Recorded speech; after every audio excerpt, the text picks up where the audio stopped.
तो मर जाते, पानी मिला तो उसमें भी जहर था, कैसे जीते।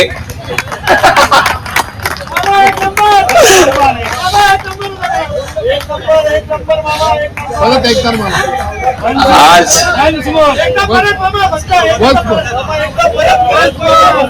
प्यास इतनी लगी थी कि पानी नहीं मिलता तो मर जाते, पानी मिला तो उसमें जहर था, कैसा जीते।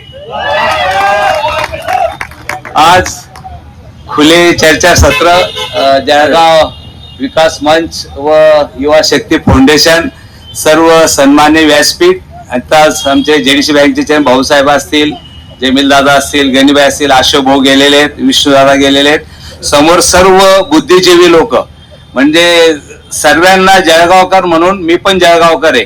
फक्त मी जरी आमदार असलो, फक्त विनंती माझी ही राहील की मी पण जळगावकर म्हणून मी फक्त हा विचार करतो, ज्या ज्या वेळेला मी राजकारणातून रिटायरमेंट होईल त्यावेळेला मला जळगावमध्येच राहायचंय। त्याच्यामुळे मी असं काम करतो की मला कुठे खाली मान घालायची वेळ येणार नाही, याचा मी 100% प्रयत्न करत असतो। आणि आज सर्वांच्या सूचना सुशील भाऊ, दिलीप भाऊ तिवारी आहेत, खासनेताई आहेत, त्यांनी सर्वांच्या ऐकून घेतलेल्या आहेत, दिलेल्या आहेत। मी नम्रपणे त्यांनाही सांगेल, आपल्यालाही सांगेल की आता वेळ कमी आहे, सर्वांना वेळ खूप वाजलेला आहे, कार्यक्रम पण आहे, पण आपण निवेदनातून द्या। मी सर्व गोष्टी तुमच्या भावना एक्सेप्ट केलेल्या आहे, त्याला मी कुठलीही बहस करणार नाही, त्याच्यात कुठल्याही आपल्याला टीका टिप्पणी न करता मला वाटतं विकास आपण सर्व तुमच्या आमच्या भावना एकच आहे, आपल्याला विकासाच्या मुद्द्यावरती जायचंय आणि विकासाच्या मुद्दे जाताना कोणी काय केलं, कोण काय नाही करू शकले याच्याकडे आपल्याला जायचं नाही। फक्त मी तुमच्या भावना सहमत केलेल्या आहे आणि ज्याच्यापैकी ज्यांना वाटत असेल मी इथे पक्ष आणि पंथ सोडून आपण एकत्र आलेलो आहोत, इथला कुठला पक्ष आणि पंथाचा विषय नाहीये, इथे मी जळगावकर, मी भारतीय नागरिक म्हणून माझं कर्तव्याचं पालन काय कर, मी जळगावकर म्हणून माझं कर्तव्य काय, या विचाराने आपण एकत्र आलेलो आहोत। आणि भविष्यात सुद्धा मला वाटतं मी आपल्या सर्वांना नम्रपणे सांगू इच्छितो की आपल्याला ज्या ज्या वेळेला, आज जसं सुशील भाऊ, दिलीप भाऊनी इथे चर्चा केली, ज्या ज्या वेळेला तुम्हाला हक्काला वाटत असेल की राजू मामा तुम्ही आमच्याकडे या, आमच्याशी ऐकून घ्या, तुम्ही हक्काने मला केव्हाही फोन करा, फक्त वेळ तेवढा द्या की मी जर कुठे असेल, मला येण्यास वेळ लागेल तेवढा वेळ दिला, मी तुमचं म्हणणं एक नम्रपणे ऐकून घेईल आणि त्याला न्याय देण्याचा मी प्रयत्न करणारा एक व्यक्तिमत्व माझं राहिलेलं आहे आतापर्यंत। बऱ्याच वेळेला असं म्हटलं जातं आक्रमकतेच्या माध्यमातून, पण राजकारणाचा इतिहास हा राहिलेला आहे की आपण बघत असाल भांडणातून, मी परत सांगतोय तुम्हाला, मला कोणाला कमी लेखायचं नाही, कोणाचं टीका टिप्पणी करायची नाही, पण भानगडीतून वादातून एंड काय झालेला आहे जळगाव शहरांनी पाहिलेलं आहे, वादातून एंडातून दोघी नेते संपले, ऐकून घ्या। हा वाद क्षणभर आपल्याला चांगला वाटतो, समाजात 20% लोक असे आहेत की भांडलं पाहिजे असं म्हणणारे लोक आहेत, पण 80% शांतप्रिय राहिले पाहिजे असे लोक आहेत। आज मी सांगतो, माझा अनुभव सांगतो, शिवा डीजे, की मला उद्योजकांनी बोलवलं, ऐकून घ्या, आणि मला उद्योजकांनी बोलवलं, त्यांचा शनिवारचा दिवस होता, 35-40 लोक चांगले उद्योजक होते, आणि त्यांनी असं म्हटलं की बा आम्ही नाश्ता शनिवारी बसतो नाश्त्याला, आणि बसल्यानंतर चहा पाणी झालं आणि म्हटलं ठीक आहे, 5-6 वर्ष तुम्हाला झाले, 18चा विषय असेल हा कदाचित, म्हणजे तुम्ही आमदार झाले, पण मला वाटतं काही कामं राहिली असतील, आजचे उद्या होईल, पण 7 वर्षामध्ये आम्हाला कुठला एक पैशाचा त्रास झाला नाही, कुठली खंडणी नाही, कुठली युनियन टाकली नाही, तुम्ही कोणत्याही गोष्टीचा आम्हाला त्रास झाला नाही, याचा आम्हाला समाधान आहे। म्हणजे असे सुद्धा विचार करणारे लोक आहे की शांत राहून सुद्धा लोक मानणारी लोक आहेत, आणि ह्या माध्यमातून मला वाटतं वादापेक्षा शेवट आपण ज्या काही गोष्टी करतोय, महामानव भारत बाबासाहेब आंबेडकरांनी जो संविधानाचा अधिकार आम्हाला दिलेला आहे, मग तो मतदानाचा असेल, निवडणुकीचा लढण्याचा असेल, तो अधिकार तुम्हा आम्हाला सर्वांना समान आहे। तुम्ही फक्त राजकारणामध्ये एक गोष्ट आपण सर्वांनी समजून घेतली पाहिजे, मतदान जसं सर्वांनी सांगितलं की बाबा मतदानाचा अधिकार काय, पैशांनी घेऊ नका, नेत्यांनी पैशांनी विकू नका, बरेच प्रश्न सर्वांसमोर आहे। तुम्ही फक्त मतदान करताना तुम्ही सोशल ऍक्टिव्हिटी म्हणून मतदान जनजागृती करत असताना कोणाही पक्षाचं नाव लावू नका, तुम्ही स्वतः फक्त सोशल मीडियावरती एवढंच सांगा लोकांना की मतदान एकमेव असं, एखाद्या देवदर्शनाला तुम्ही बालाजीला गेले तरी वशिलांनी दर्शन होऊ शकतं, पण मतदान मध्ये कधी वशिला लागला का, कोणी सांगावं मला की मी गेलो डायरेक्ट माझं मतदान झालं। तिथे अशोक भाऊ जरी उभे असतील तरी तुम्ही किती रिस्पेक्ट असेल तुम्ही जागा देऊ शकत नाही, तुम्हाला लाईनीत उभा राहावं लागतं, तिथे अदानी अंबानी आला तरी त्याला लाईनीतच उभा राहावं लागतं। हा सर्वात मोठा अधिकार, समान न्यायाचा अधिकार आम्हाला बाबासाहेबांनी दिलेला आहे। इतकं मोठं विकासाचा मुद्दा आम्हाला मतदानचा दिलेला आहे. तुमचं मत काय विकास करू शकतं मला वाटतं हे लोकांना कळत नाही. म्हणजे सांगायचं तात्पर्य भाऊसाहेब, एक अर्धा साप आला तर काय करू आपण त्याला? मारू ना. आणि नागपंचमी निघाला तर मग आता विचार कोणाचे बदलले? सापाचे बदलले का? साप पाळतो म्हणून हे त्रास होतो आपल्याला. सर्वात पहिले सापाला पाळू नका. एकच विचार आला पाहिजे की साप त्याचा विचार कधी बदलवणार नाही. तो जहरीला आहे काल पण आज पण. तुम्ही फक्त आपला विचार बदलला नागपंचमी दिवशी आणि त्या दिवशी पूजल्यानंतर 365 दिवस मग शोधतो तो साप कुठे गेला, रात्री येईल का, चावेल का आपल्याला. आपण भीतीमध्ये जगतोय. तो साप तर निघून गेला कल्पनानी, पण भीतीत कोण आहे? आपण. त्या दिवशी नागपंचमीला त्याला सोडलं आणि नंतर मग आपण आयुष्यभर भीतीमध्ये जगत असतो. मला वाटतं मी भारतीय नागरिक जळगावकर म्हणून मला वाटतं या गोष्टीचं आपल्याला मूल्यमापन भविष्यात नक्कीच करावं लागणार आहे.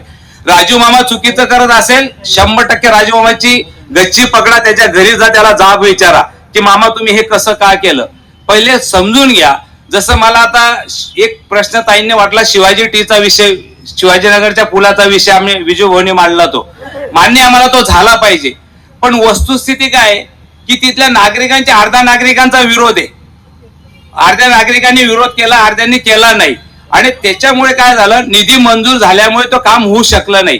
तर टेक्निक गोष्टीमुळे, काही गोष्टीमुळे आमची इच्छा असून सुद्धा आम्ही ते करू शकत नाही अशी परिस्थिती निर्माण होते. आज मी म्हणतो की जळगावकर, बऱ्याच लोकांनी सांगितले की जळगावमध्ये धूळ होते, सकाळी पण चर्चा झाली. मी त्यांना वाईट म्हणणार नाही, वस्तुस्थिती आहे. आणि मी आज पण सांगतो की जळगावचा विकास होत असताना 100% झाला का नाही. मी आज म्हणतो 40%, कदाचित तुम्हाला चुकीच वाटत असेल, पण मी सांगतो 40-60% झालेला आहे. 40% विकास राहिलेला आहे आणि तो येणाऱ्या भविष्यात आम्ही करण्याचा नक्कीच आपल्या सर्वांच्या सहकार्य प्रयत्न. मी मोजके फक्त कामं सांगतो तुमच्या माहितीसाठी. मी सकाळी सांगितलं, पण आपण बरेच लोक सकाळी होते नाही. आणि राजू मामा म्हणण्यापेक्षा आमचे दिलीप आपले तिवारी साहेब बसलेले की माहिती अधिकार मध्ये मास्टर आहे. त्याच्यामध्ये माहिती अधिकार कधी खोटा नसतो, तो आपला राईट्स आहे तो माहिती अधिकार. तर मला वाटतं जळगाव महापालिकेचं कर्ज नील केव्हा झालं, कशामुळे झालं, जेडीसी बँकचं भाऊसाहेब कर्ज नील कोणी केलं, हे सर्व माहिती अधिकार मध्ये मागवा. राजू मामा काय सांगताय विश्वास ठेवू नका त्याच्यामध्ये. कोणाच्या काळात झालं, का झालं, बायपास हा केव्हा झाला, कसा मंजूर झाला आणि केव्हा सुरू झाला, नंतर समांतर रस्ते केव्हा आले, कशी निधी आले. पिंपराळाचा ब्रिज 2019 ला सरकारची शेवटची कॅबिनेट असताना 95 कोटी रुपये निधी, चंद्रकांत दादा पीडब्ल्यूचे मिनिस्टर होते, 95 कोटी निधी वन टाइम त्यावेळेला चंद्रकांताने दिला. पिंपराळाचा ब्रिज झाला, आसोदा गेटचा ब्रिज झाला, पालकमंत्री गुलाबराव पाटलांनी मदत केली. आणि शिव कॉलनीतला ब्रिज आहे, त्याचं भूमिपूजन झालेलं आहे, त्याचं काम चालू आहे, आपण बघतायत. समांतर रस्ते झालेले आहेत, नवीन एमआयडीसी नोटिफिकेशन निघालेलं आहे, शेतकऱ्यांना नोटीस गेलेलं आहे. गाळ्यांचा प्रश्न आला, गाळ्यांचा प्रश्न 100% ठराव झालेला आहे. जे व्यापाऱ्यांना अपेक्षित होतं 2 आणि 3%, त्याच पद्धतीने ठराव झालेला आहे. आचारसंहिता संपल्यानंतर त्यांचे दुकानं रिन्युअल होतील असा तो ठराव होऊन मुख्यमंत्र्यांकडे मान्यतेला जाईल. स्वतः मुख्यमंत्री देवेंद्र भाऊंनी पत्र दिलेलं आहे. ते पत्र आपण कोणी ते आयुक्ताकडे जाऊन मागू शकता, बघू शकता. माझं सांगायचं तात्पर्य की एवढे कामं झालेले, म्हणजे भरीव कामं जी शहरात पाहिली होती, रस्ते गटर राहिलेले, याची जाणीव आम्हाला 100%. येणाऱ्या काळामध्ये आज सुद्धा 100 कोटी आणि 70 कोटी 170 कोटीचे प्रस्ताव शासनाकडे प्रलंबित आहे. बाई मला वाटतं कोणीतरी म्हटलं की बाबा विकासाच्या मुद्द्यावरती खुले भूखंड आहेत. जुनी नगरपालिका असेल, साने गुरुजी रुग्णालय असेल, तर याच्या सुद्धा आपण आर्किटेक्ट नेमून त्याच्यासाठी विकासाच्या माध्यमातून आपण ठराव करून ते विकसित करावे असं आपण आयुक्तांना सूचना केलेल्या आहेत. असे बरेच विषय आहेत. मेरून तलावासाठी अशोक भाऊंनी सांगितलं, जो 15 कोटी रुपये निधी नामदार गिरीभूच्या माध्यमातून ते मंजूर झालेला आहे. बहिणाबाई सारख्या ठिकाणी असंच गार्डन व्हावं याच्यासाठी 5 कोटी रुपये निधी पर्यटन मधून आपण आणलेला आहे. असे सांगायचं म्हटलं तर बरेच काँक्रीटचे रस्ते सुद्धा झालेले आहेत. आणि ते याच्यासाठी स्वतः देवेंद्र मुख्यमंत्र्यांनी सांगितले की काँक्रीटचे रस्ते झाल्यामुळे धूळ उडत नाही, डांबरीचे रस्ते झाले त्याच्यावरती धूळ उडते, म्हणून काँक्रीटचे रस्ते घेण्याचं काम आम्ही तो प्रयत्न केलेला आहे. अजून आपण ज्या काही विचार भावना असतील विकासाच्या संदर्भात, खरं मला वाटतं काही सांगितलं किंवा अल्पसंख्याकांसाठी मला वाटतं योजनेच्या माध्यमातून म्हटलं तर त्याच्या माध्यमातून सुद्धा सरकार एकदम पॉझिटिव्ह आहे कितीतरी प्रोजेक्ट मला वाटतं त्या संदर्भात करतंय. फक्त त्याच्या 3 योजना आहे. सम एरियामध्ये त्या पुरवण्यास प्रशासन कमी पडतं याची जाणीव आम्हाला पण आहे. त्याची पण आम्ही मिटिंग घेतली, डिप्युटेशन ते मांडण्याचा आम्ही प्रयत्न केलेला आहे. पण येणाऱ्या काळामध्ये मी फक्त जळगावकर आणि आपण सर्व जळगावकर आहोत असं म्हटलं जातं की मुलगा किती शेंबडा असला आई त्याच्यावरती तसंच प्रेम करतं. तुम्ही आम्ही सर्व जळगावकर असंच आपल्यावरती प्रेम करूया. जळगावकर आपली आई आहे. आम्ही जरी माझ्याहून म्हटलं मुलगा शेंबडा असला तरी चालेल, पण जळगावकर आपली आई समान आहेत. आपल्या सर्वांना जळगाववरती प्रेम करायचंय आणि ज्या ज्या वेळेला तुम्ही मिळून सर्व मिळून मला वाटतं आपण विकासाच्या संदर्भात एकत्र येऊया. सर्व सूचना सर्व भावना मी ऐकून घेतलेल्या आहेत. जसं मेरून तलावाच्या संदर्भात त्यांनी म्हटलं, दादांनी वाणी साहेबांनी की ते तिथे आंदोलन केलं आणि मी माझे कमीत कमी भाऊसाहेब 4-5 पत्र आहे तिथे की बुवा तिथे कोणत्याही बांधकामाला परमिशन देऊ नाही, एसटीपी प्लॅन बनावे. माझ्याकडे स्वतः सेंट टेरिसावाले आले की बाबा मला शाळेची मदत करा. मी त्यांना विनंती केली तुम्ही एसटीपी प्लॅन बनवा, तुम्हाला दुसऱ्या दिवशी मंजुरी देईल. आणि त्यांनी एसटीपी प्लॅन बनवला तिथे, तेव्हा त्या शाळेला मंजुरी करून दिली. तर मला वाटतं आमचा भविष्यात तेच तिथे प्रयत्न आहे. म्हणजे अनिशभाई शाह असतील, अनिशभाईंनी सुद्धा स्वतः एसटीपी प्लॅन तिथे छोटा केला. आम्ही जपान मधून एक छोटा एसटीपी प्लॅन येतो आता की तो बिलकुल 5,000च्या प्लॉट मध्ये सुद्धा पाणी फिल्टर करतो. हे सुद्धा महापालिकेला सूचना दिली की तुम्ही त्या ज्याचा प्लॉट असेल, बिल्डर असेल त्याला बोलवा, त्याला विश्वासात घ्या आणि त्याला समजून हा प्लॅन स्वतःला लावा. ह्या सुद्धा सूचना आपण महापालिका प्रशासनाला केलेल्या आहेत आणि या माध्यमातून होईल तेवढं मला वाटतं आम्ही पॉझिटिव्ह करण्याचा नक्की प्रयत्न करतोय. मी आपल्याला नम्रपणे सांगेल की आपण ज्यांना आपल्याला म्हणजे आपल्या सर्वांनाच करायचंय, पण जसं आपण आज एकत्र आलो तसं महिन्यातून एक मीटिंग जर आपण सर्वांनी तुमच्या वेळेनुसार किंवा एखाद्या महिन्याचा पहिला रविवार शनिवार असं मिळून ठेवलं. मी म्हणणार नाही की एकाच वेळेला सर्व काही होईल, म्हणजे एकाच वेळेला विकास होईल नाही, पण टप्प्याटप्प्यात होईना. आकाश इतकं फाटलेलं आहे, एक एक टाका मारून आम्हाला पुढे जायचंय आणि तो एक एक टाका मारून आपण पुढे जाण्याचा प्रयत्न करू.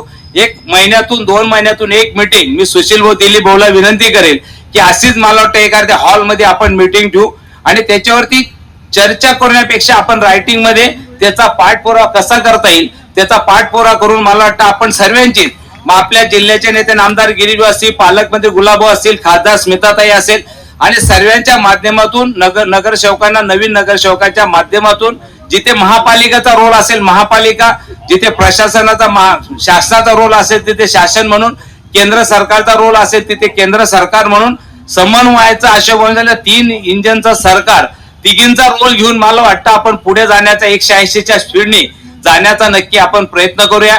पुन्हा आपल्या काही ज्या भावना असतील त्या भावनाबद्दल मी दिलगिरी व्यक्त करतो की काही ज्या आपल्या अपेक्षा आहे ते पूर्ण करण्यासाठी उशीर झाला असेल, काही राहिले असतील त्याच्यासाठी आम्ही प्रयत्नशील आहोत. प्रयत्न करण्याचा नक्की आम्ही 100% प्रयत्न करू. आणि मी परत सांगेल, मी जरी अपेक्षा ठेवतो, मी स्वतः एक 18 तास काम करणारा माणूस आहे आणि त्या 18 तासातून मला वाटतं केव्हाही मला फोन केला असेल ते मी कधी टाळण्याचा प्रयत्न केला नाही. भाऊ काम कमी जास्त झालं असेल, पण प्रामाणिकपणे कोणी नौकर म्हणण्यापेक्षा मी सेवक स्वतःला समजतो. मी आमदार जरी असलो, आज मी 3ऱ्यांदा आलो, पण मला वाटत मी आमदार सारखं वागतो. मी जनतेचा सेवक म्हणून आहे आणि भविष्यात जोपर्यंत आहे तोपर्यंत जनतेचा सेवक म्हणूनच राहणार आहे. मला कुठल्याही पदाचा मोह नाही, पदाचा लाभ नाही, कुठलाही नाही. दिलीप भाऊ तिवारी माझा बॉडीगार्ड काढून दिलीप भाऊने घेतलेला आहे. दिलीप भाऊने सांगा मेरा बॉडीगार्ड किस काय तिवारी साहब,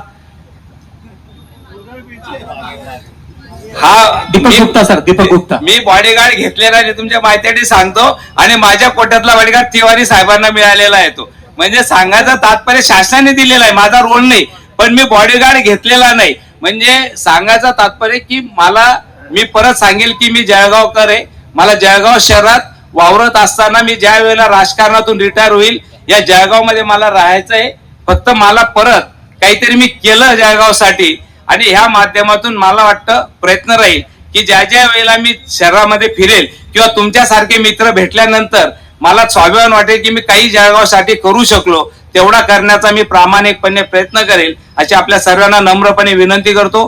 पुन्हा ज्या काही आपल्या भावना असतील त्याबद्दल पुन्हा दिलगिरी व्यक्त करतो आणि माझ्या भाषणातून कोणाच्या भावना दुखल्या असतील त्याबद्दल तेही दिलगिरी व्यक्त करतो. पण पुन्हा सांगेल, आपला मुलगा म्हणून, आपला भाऊ म्हणून, आपला मित्र म्हणून, आपला सेवक म्हणून तुम्ही मला केव्हाही आवाज द्या. तुमच्या कॉलनीत बोलवा, तुमच्या कुठेही बोलवा, आम्ही येण्यास तयार आहे. आणि शेअर करून मार्ग काढू. मी म्हणणार नाही लगेच काम होईल, पण मार्ग आपण काढू. आपण असेच आशीर्वाद आमचे जाऊ द्या, कारण तुम्ही आम्हाला आशीर्वाद देता, प्रेरणा आम्हाला मिळते. कारण मी बऱ्याच वेळेला म्हणतो, भाऊसाहेब बरं का दिलीप भाऊ, बऱ्याच वेळेला म्हणता का हो तुमच्यावरती टीका टिप्पणी बोलत का नाही. मी म्हटलं बाबा मी संत तुकारामाचा थोडस काहीतरी ऐकतो रात्री. ते म्हणजे जर दगड विटा आपल्याला मारले ना परत मारायचे नाही, त्याच्यावरती आपलं घर बांधून घ्यायचं आणि त्याच्यामधून विकासाचं मला वाटतं आम्हाला घर बांधायचंय. कोणी टीका टिप्पणी करू द्या, पण आम्हाला विकासाचं घर या जळगाव शहरासाठी बांधायचंय. त्या विकासाच्या माध्यमातून मला वाटतं आपण सर्व विकासाच्या साठी एकत्र येऊया. पुन्हा आपण जळगावकर म्हणून मला वाटतं सांगेल, कारण मी परत सांगतो, कारण दुसऱ्यापेक्षा म्हणण्यापेक्षा मी जळगावकर, कारण आपल्याला जळगावकर माफ करणार नाही. बऱ्याच वेळेला गाव सोडून गेले आणि त्या माध्यमातून त्यावेळेला क्षणिक सुख असतं की मी बाहेर कुठे गेलो, पण मला गावात राहायचंय. येणारी पिढी आपल्याला माफ करणार नाही याची जाणीव मला 100%. मी कधी जातीपातीचं राजकारण केलं नाही, कधी विरोधाचं सुद्धा राजकारण केलंय. दिलीप भाऊंनी स्वतः अनुभवलेलं आहे. मी कोणत्याही गोष्टीला मी म्हणजे एक अर्ध्या वेळेला असं असतं भाऊसाहेब की बऱ्याच वेळेला जसं तुम्ही म्हणता विरोध टीका टिप्पणीवरती का तुम्ही प्रतिक्रिया देत नाही. बऱ्याच वेळेला मी चूक नसताना माफी मागतो. याचा अर्थ का मी चूक असतो असं नाहीये. आमचे जवळचे लोक दूर जाऊ नये ही एक भावना असते त्याच्यातून. कारण जवळचे बऱ्याच वेळेला विरोध केल्यामुळे लोक दूर जातात. मी ऐकल्यामुळे तो माझा माणूस नाराज, मला कमीपणा नाही की बाबा मी माफी मागितली, पण माझा माणूस माझ्यापासून दूर गेला नाही याचं मला समाधान आहे. म्हणून तसं वागण्याचा मी प्रयत्न करू. त्याच्यामुळे आम्ही बोलत नाही याचा अर्थ असा नाही की, पण मला वाटतं जळगावकरांना जोडून ठेवायचंय. आपल्याला सर्व मिळून आपल्याला काम करायचंय, विकासाचं काम करायचंय. त्याच्यामुळे कोणी बोलल्याने मी लहान झालो असातला भाग नाही. शेवट माझे माणसं माझ्यापासून दूर जाऊ नये, मी लोकांपासून दूर जाऊ नये, ह्याच्या त्या पाठीमागच्या भावना असतात. त्या भावना सुद्धा मला वाटतं आपण सर्व समजून घ्याल अशी सर्वांना नम्रपणे विनंती करतो. पुन्हा तुम्ही आवाज द्या. जळगावकर म्हणून आमदार असो का नसो, पण जळगावकर म्हणून तुमच्या बरोबर सतत 24 तास काम करण्याचा नक्की प्रयत्न करणार. धन्यवाद.